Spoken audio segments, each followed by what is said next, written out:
Don in London, hello, and it's May 13th, 2009. My video's a personal video log of living in recovery from addiction to either substance or behaviour, and what helps me keep sober one day at a time. So my addictive substance, alcohol, my behaviour, trying to be perfect, never so, workaholic, relationshipaholic, gymaholic, you name it. If I could find a way of going to extremes of perfection, I would be on the path. And of course, I was never, ever perfect in any shape or form. We merely make progress one way or another towards the end. The end of what? I don't know. Some people think there's an afterlife, but I think we have to take care of life today. So what helps me most is the fellowship of AA, and that's Alcoholics Anonymous. I cannot speak for it. It has unique, authentic people in it who go in there, get a bit of wisdom, come out again. Also, always unique and authentic. So this is just me and my outlook on recovery. But I am indebted to all those who share their wisdom in the fellowship. So why go to fellowship meetings? Here comes the preamble, which is shared at the beginning of each one, which gives us all a clue why we go in the first place and why we stay, to stay stopped from whatever the malady is, the problem of addiction. So, AA, Alcoholics Anonymous, is a fellowship of men and women who share their experience, strength and hope with each other, that they may solve their common problem and help others to recover from alcoholism. The only requirement for membership is a desire to stop drinking. There are no dues or fees for AA membership. We are self-supporting through our own contributions. AA is not allied with any sect, denomination, politics, organisation or institution, does not wish to engage in any controversy, neither endorses nor opposes any causes. Our primary purpose is to stay sober and help other alcoholics to achieve sobriety. So as it says in that last sentence, primary purpose is to stay sober, and that's focused on sobriety. And if we do that, then the rest of life can follow on an individual, unique and authentic basis. But because we have this similarity of addiction, or the desire to be sober, we don't get to that very easily until we're really, really beaten down and cannot stop. Because we always think our self-will and willpower will help us get away with where we are, or get away with it. And the answer is, once an addict, always an addict. So it seems. It seems to be improved for thousands of years. And some of us just ought not drink. And maybe it's because we're sensitive in different ways. So I heard it said somewhere, it might have been in a film, that alcoholics are just spiritual people who are very, very sensitive. Well, I know I was sensitive and touchy towards the end, and I'm smiling when I say that, because I didn't really understand life at the end of my drinking. And these days I have a bit of a clue on a daily basis, just learning, experience, strength and hope. Coffee good. And to illustrate what I'm talking about, I share how meetings have helped me most days.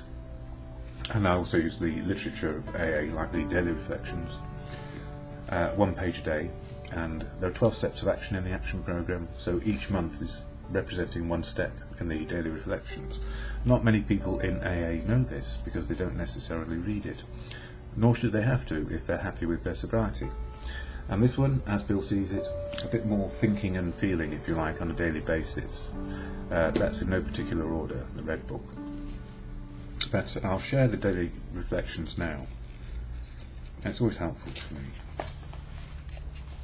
So it says for May 13th, the easier, softer way, and being May, it's the 5th step, which is to share our fearless moral inventory with God and another human being, or God or good conscience, whatever your understanding of God is. It's your understanding, not mine, and I know I can flit about a bit around agnostic, atheist, God believer. I'm never quite sure where I am, but I guess the best way is to be open-minded about it, not closed down, because AA is all about opening up the possibilities of choice on a daily basis, rather than being imprisoned in some sort of dark society. Yeah, some people think it's a cult. You can make it one if you like, by starting your own. Anyway, here we go. The easier, softer way. If we skip this vital step, and that's step 5, sharing it with another human being, we may not overcome drinking.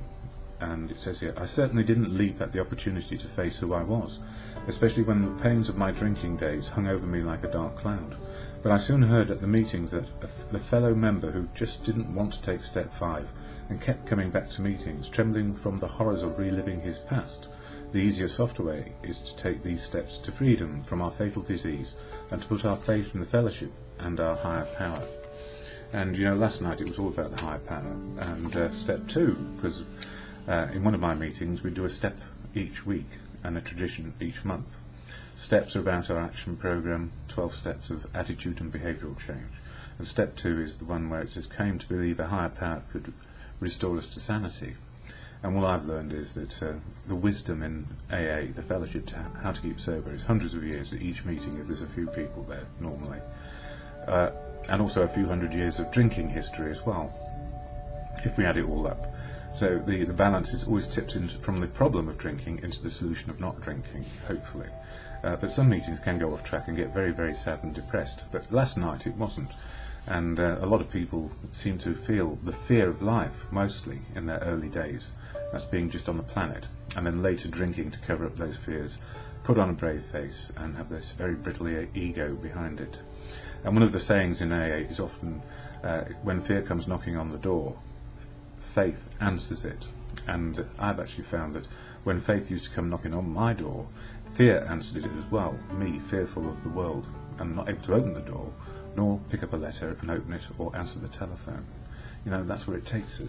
So the 5th step, where we get all the clutter out, the good and the bad of us in this fearless moral inventory, and then sharing it with another human being, we understand that the words are there to describe how we were.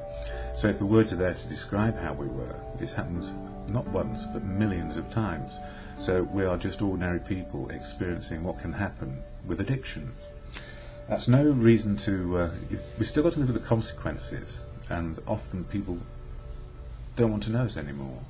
And that's absolutely okay, because we can't do anything to change their minds, and we are powerless over them. So it's not about us trying to say, here I am, I'm brand new and fresh, please let me back in. It's actually sometimes saying, well, I cannot put it right. No matter what I say, I may not be forgiven by them. And that's okay, because it's their experience of us. We can't change that. And it's not for them to... It's not for us to change their mind as much as it's not for them to change their minds either. So we can only live to the good of what we have left, which could be an awful lot, and I found that. And but doing the amends is hard work. Coming on to As Bill Sees It for today, page 99, nearly 100, so 13th of May, page 99, the slipper, and that's somebody who relapses, needs understanding. Slips can often be charged to rebellion. Some of us are more rebellious than others. Slips may be due to the illusion that one can be cured of alcoholism. Slips can also be charged to carelessness and complacency. Many of us fail to ride out these periods sober. Things go fine for 2 or 3 years, and then a member is seen no more. Some of us suffer extreme guilt because of vices and practices we can't or won't let go of. Too little self-forgiveness and too little prayer. Well, this combination adds up to slips and relapses. Then some of us are far more alcohol damaged than others. Still others encounter a series of calamities and cannot seem to find the spiritual resources to meet them. There are those of us who are physically ill. Others are subject to more or less continuous exhaustion, anxiety and depression. I'm very familiar with that case. These conditions often play a part in slips. Sometimes they are utterly controlling, so we can be controlled by what is happening to us emotionally, spiritually and physically, and that's often when we don't actually keep going and find some way on a daily basis just to look at living in the solution. And when calamity comes knocking, it can come in great big dollops, from bereavements to relationship breakups to loss of everything, material, you name it, it happens, because we're not special or chosen. Once we get to sobriety, we hit normal life, where everybody else and us is susceptible to whatever is going on in the bigger picture of what is civilization. So the gift in all this for me really is on one day only. If I utilise the serenity prayer meditation, God, all good conscience, as you choose, grant me the serenity to accept the things I cannot change, courage to change the things I can, and the wisdom to know the difference, simply one day, just one day at a time.